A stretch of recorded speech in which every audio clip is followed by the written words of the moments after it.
Dragi prijatelji, pozdravljeni. Ko sem se pripravljal na to, kaj vam želim povedati, sem napisal 3 govore, pa mi noben ni bil všeč.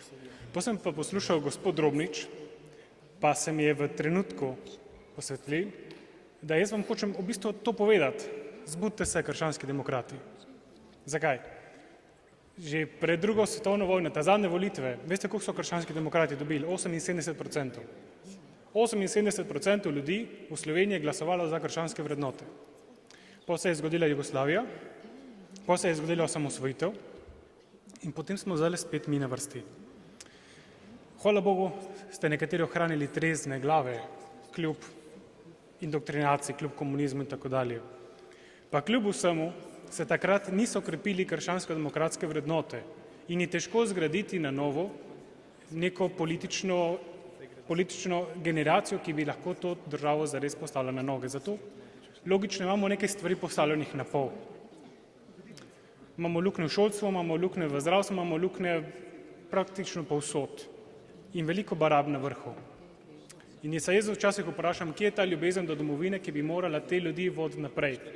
Spomnim se svojih starih staršev, so morali bežati iz Slovenije zaradi komunizma. Ti ljudje, ki so šli iz Slovenije, so bili v Avstriji leta, vsaj 3 leta. In kaj so delali? So razbijali? Ne. Ali so zažigali? Ne. Kaj so delali? Šole so gradili.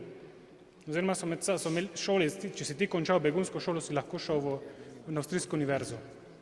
Skratka, kje je ta ljubezen, ki bi gnala to družbo naprej? Kajti politika je plemenita, ampak samo, če jo delajo plemeniti ljudje. In teh je tukaj veliki, se vesel tega. Zdaj, kaj se dogaja danes, je to, da mi se moramo nehati ukvarjati s temi malenkostmi.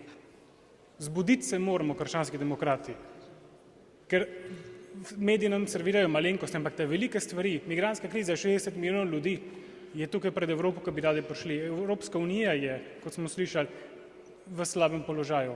Mi se pa z malenkostmi ukvarjamo. Ne smemo dovoliti, da naš fokus peljejo stran od tega, kar je pomemben. Zato vam jaz 3 stvari bom povedal. Kaj potrebujemo? Potrebujemo dobre ljudi. Vas potrebujemo, zato zbudite se, krščanski demokrati. Na mladih bom jaz delal, to je na meni.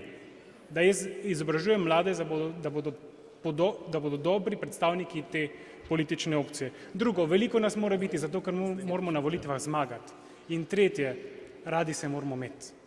Mi moramo skupaj delati in radi se moramo imeti. Tudi če se ne strinjamo, to je naša družina. Dovolite, da zaključim s tem, kaj pravimo v španščini. Obstaja en ep, Martin Fierro. V mojem prevodu bi se slišali takole. Bratje naj bodo združeni in to naj bo zakon prvi, ker če oni ne držijo skupaj, jih požrejo tisti od zunaj. Zato, kolegi, imejmo se radi in zbudimo se, krščanski demokrati. Hvala.